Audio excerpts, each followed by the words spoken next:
Hello guys, Assalamu alaikum. Let's make chili chicken.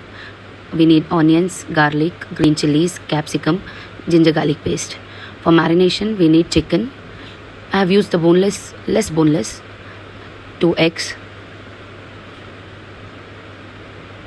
then crushed black pepper, lemon salt, chili powder, dhania powder, tasting powder, maida, corn flour,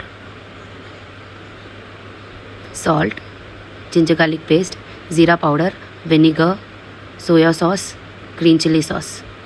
Mix all together nicely and keep for 2 hours. Then here I have taken a few sauces, red chili, ketchup, soya sauce and vinegar. Then marinated pieces I am frying here. Then we'll take one pan, we'll add garlic. Then we will be adding our onions, green chilies, mix all together nicely. Then ginger garlic paste, capsicum.